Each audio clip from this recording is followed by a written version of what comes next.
नमस्कार, मैं वर्तिका सिंह और आप देख रहे हैं क्लाउन टाइम्स ब्रेकिंग न्यूज की खास खबर। अब खबरें विस्तार से। नमस्कार दोस्तों, आप देख रहे हैं बनारस के सुपर स्पेशलिटी एपेक्स हॉस्पिटल में इलाज के दौरान मरीज की हुई मौत के बाद डॉक्टर पर चिकित्सकीय लापरवाही का आरोप लगाकर परिजनों ने डॉक्टर और अन्य स्टाफ की जमकर पिटाई के मामले में क्लाउन टाइम्स की विशेष कवरेज।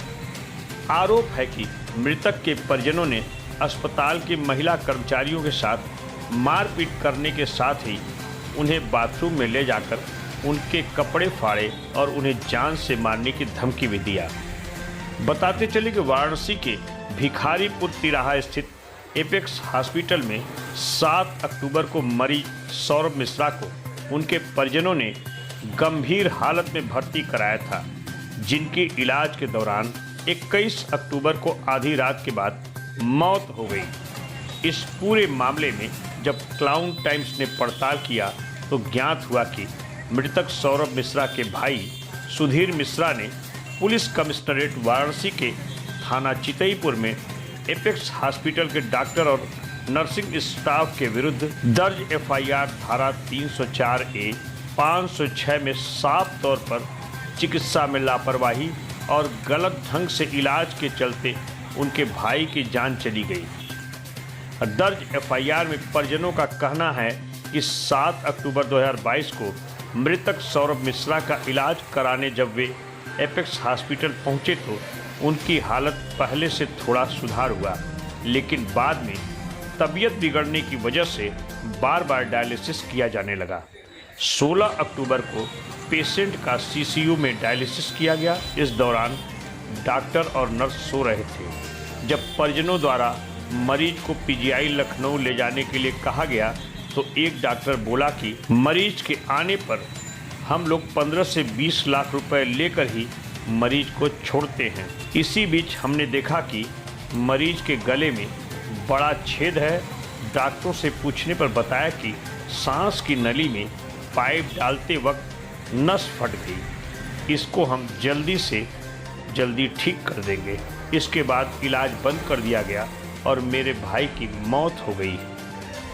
इस पूरे मामले में क्लाउन टाइम्स ने मृतक के भाई सुधीर मिश्रा से बात करने की कोशिश किया तो उन्होंने किसी कारणवश दूसरे दिन बात करने के लिए बोल दिया।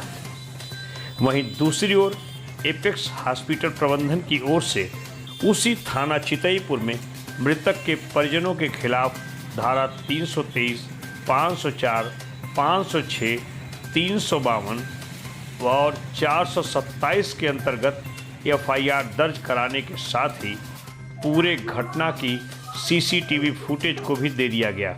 इस बारे में हॉस्पिटल के प्रमुख डॉक्टर संतोष सिंह ने क्लाउन टाइम्स से बातचीत करते हुए कहा कि मृतक सौरभ मिश्रा को 10 अक्टूबर को सीसीयू में भर्ती किया गया। उनकी स्थिति के बारे में उनके परिजनों को इलाज से पहले और इलाज के दौरान स्पेशलिस्ट डॉक्टर द्वारा लिखित रूप से अवगत कराया गया। परिजनों की सहमति से ही मरीज का इलाज चल रहा था। चूँकि मरीज सीसीयू में भर्ती था तो बीमारी की गंभीरता के बारे में समझा जा सकता है। मरीज के परिजनों द्वारा यह भी कहा जाता रहा कि डॉक्टर साहब, आपसे जो भी कुछ हो सकता है करिए, हम संतुष्ट हैं। बावजूद इसके 21 अक्टूबर को इलाज के दौरान मरीज की मौत के बाद मृतक के परिजनों ने सीसीयू में मौजूद डॉक्टर और नर्स के साथ मारपीट किया और बाथरूम में ले जाकर औजार से हमला किया। इतना ही नहीं, उन्हें बाथरूम में ले जाकर उनके कपड़े तक फाड़ दिए गए और जान से मारने की धमकी भी दी गई। देखिए क्या कह रहे हैं एपेक्स हॉस्पिटल के डॉक्टर संतोष सिंह। आइए बात करते हैं एपेक्स हॉस्पिटल के डायरेक्टर डॉक्टर संतोष कुमार सिंह से और जानते हैं कि इनके यहाँ हॉस्पिटल में 21 तारीख की रात को किस तरह की घटना हुई थी। धन्यवाद मैम। 20-21 की रात को हॉस्पिटल के सीसीयू जो इंटेंसिव केयर यूनिट होता है, जहाँ बहुत से मरीज, उस वक्त 12 मरीज वहाँ भर्ती थे। एक पेशेंट जिनका नाम सौरभ मिश्रा है और उनके एक्सपायर होने पर लास्ट जो अटेम्प्ट होता है किसी भी हार्ट को, अगर हार्ट अरेस्ट हो गया, रिवाइव करने के लिए सीपीआर करते हुए डॉक्टरों के ऊपर एकदम ऑर्गेनाइज तरीके से धावा बोल करके 7-8 लोग आईसीयू में घुस करके जिस तरह से मारा है, ऐसा शायद किसी जानवर को भी पीटते हुए ये समाज नहीं देखा होगा। इन परिस्थितियों में मेडिकल प्रोटेक्शन एक्ट के तहत हमें सुरक्षा मिलना चाहिए था, उनके ऊपर तत्कालिक एक्शन होना चाहिए था, तो उन्हें तत्कालिक एक्शन भी नहीं हुआ। और उस मरीज जो बनारस में कई जगह इलाज करा करके जिसका गुर्दा पूरी तरह से फेल था, डायलिसिस पे चल रहा था, संजय गांधी के लिए रिफर था और वो जौनपुर के रास्ते में वहाँ पर और सीरियस होने पर वापस आकर के हमारे पास एडमिट हुआ। उसकी सेवा एक बार की गई, 2-3 दिन तक भर्ती था। आर्थिक सहयोग दिलाने के लिए ईएसआई हॉस्पिटल से संपर्क कराया गया, ईएसआई से उनका रेफरल बनवाया गया। वो एक बार डिस्चार्ज करा के ले गए, फिर पुनः आकर के अपनी इच्छा से अपने सहमत से भर्ती हुए और लगातार चिकित्सा चल रही थी, लगातार संतुष्ट थे, लगातार प्रतिदिन उन्होंने कंसेंट दिया। उनके भाई ने, उनके पत्नी ने, उनके साले ने, इस तरह से विभिन्न लोगों ने कंसेंट दिया कि हाँ सर इलाज आप जारी रख सकते हैं, हम लोग संतुष्ट हैं, इस तरह के रोगी हैं, इसमें जो भी हो सकता है जो बेस्ट कर सकते हैं करें।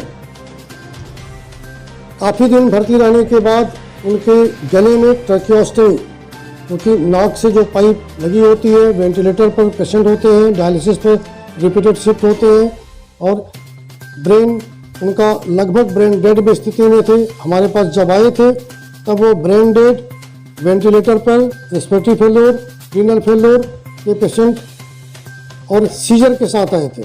अति गंभीर रोगी का मल्टी डिसिप्लिनरी केयर चल रहा था, जो विशिष्ट डॉक्टर न्यूरोलॉजी के, नेफ्रोलॉजी के, क्रिटिकल केयर के और ईएनटी के उनको देख रहे थे। लास्ट प्रोसीजर जो एक डॉक्टर कर सकता है जीवन में, वो चीज़ कर रहा था, जिसे न समझते हुए उसमें एक व्यक्ति, 2 व्यक्ति के भड़काने में, चाहे भावनात्मक रूप से आने में या रात्रि में नशे की स्थिति में होने में, उन्होंने इस तरह के कृत्य किया।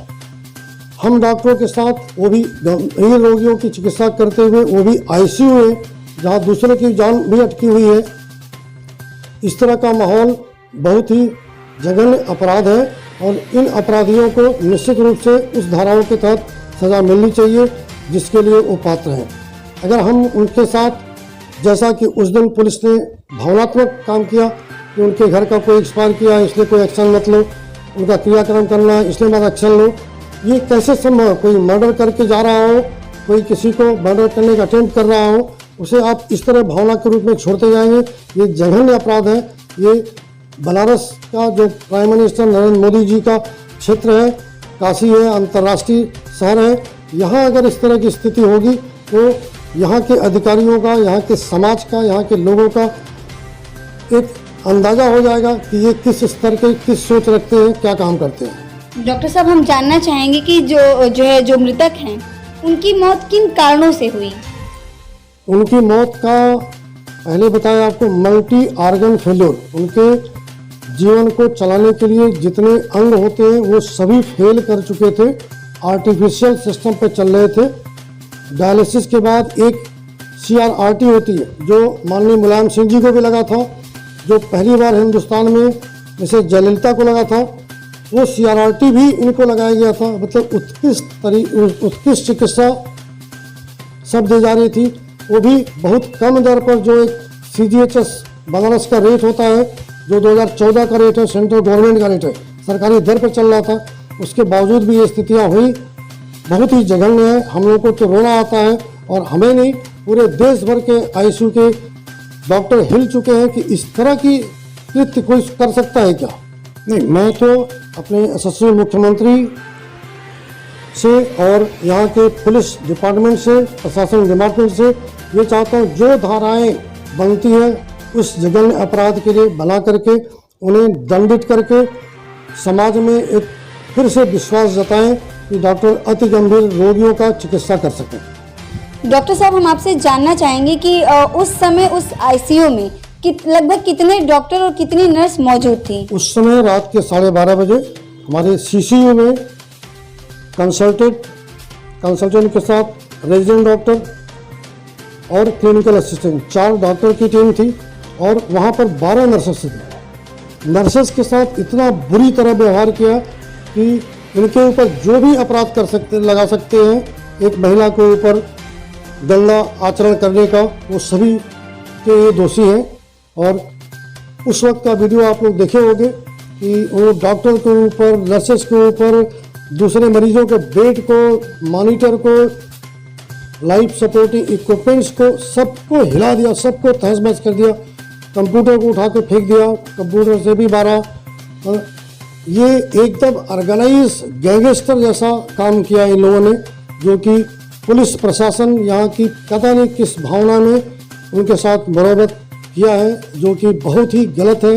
ये प्राइम मिनिस्टर के क्षेत्र में, अंतर्राष्ट्रीय शहर होने के क्षेत्र में, और पिछले 34 साल से यहाँ पर उत्कृष्ट चिकित्सा देने का उदाहरण रहा एपेक्स हॉस्पिटल का, उसके साथ ऐसा इन्होंने किया है। डॉक्टर साहब, जैसा कि एफआईआर में एक चीज आपने और लिखवाया था कि धारदार हथियार का प्रयोग किया गया था, तो वो हथियार कौन सा था? धारदार हथियार नहीं, ये पिस्टल या कट्टा लेकर के हमारे सिक्योरिटी गार्ड को, सीसीयू का जो सिक्योरिटी गार्ड था उसको दिखाया, मेन गेट का जो गार्ड था उसको दिखाया। दिखाने का मतलब धमकाया और जान से मार देने की धमकी दी, इसलिए वो लोग सहम गए। वो लोग इनसे टकराए नहीं कोई और इनकी बार को खाते हुए अपनी सेवा को दिए हैं।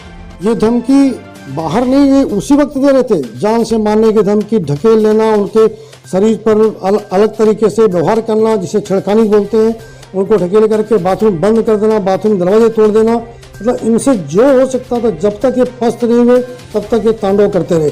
पता नहीं किस नशे में थे, किस चीज़ के गरूर में। डॉक्टर साहब, इस घटना के बाद क्या आप ऐसी कोई टीम का गठन, जैसे बाउंसर वगैरह रखने का काम आप करेंगे कि जो है आगे से ऐसी कोई घटना यहाँ पर ना होने पाए?